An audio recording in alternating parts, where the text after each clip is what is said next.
Place embedded అంటే ఏంటంటే ఈ ఫైల్కి మనం తీసుకునే ఫైల్ యొక్క ఏదైతే ఇంపోర్ట్ చేస్తామో దాని యొక్క సైజ్ అనేది యాడ్ అయిపోయి ఫైల్ సైజ్ పెరుగుతుంది. అర్థమైందండి? ఆ మీడియా అనేది ఈ ఫైల్కు అటాచ్ అయిపోయి ఫైల్ సైజ్ పెరుగుతుంది. ప్లేస్ లింక్డ్ అంటే ఈ ఫైల్ సైజ్ ప్రస్తుతం ఎంత ఉందో అంతే ఉంటుంది. ఇంకా అడిషనల్గా ఎన్ని ఫైల్స్ అది యాడ్ చేసిన ప్లేస్ లింక్డ్ ఆప్షన్తో అది ఒకవేళ ఒక 32 MB ఉందనుకోండి, ఆ 32 MB అనేది దీనికి యాడ్ కాదు, అది అక్కడే ఉంటుంది.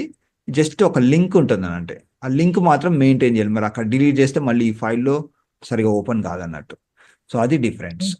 ఆ ఫైల్ దానికి ఈ ఫైల్కి ఆ ఫైల్ ఈ ఫైల్కి అటాచ్ అయ్యి ఉంటుంది అన్నట్టు బయట. అది ఎట్లా అంటే జస్ట్ కనెక్షన్ అంతే, అది ఇక్కడ మొత్తం రాదు, కనెక్షన్ అంతే. సో డేటా ఇన్ఫర్మేషన్ అంతా కూడా అక్కడి నుంచే తీసుకుంటుంది. ఆ ఫైల్ సైజ్ అనేది హెవీ కాదు, అదంతా అక్కడే ఉంటుంది. జస్ట్ వర్క్ మాత్రం చేసుకుంటారు అంతే ఆ ఫైల్తో అలా.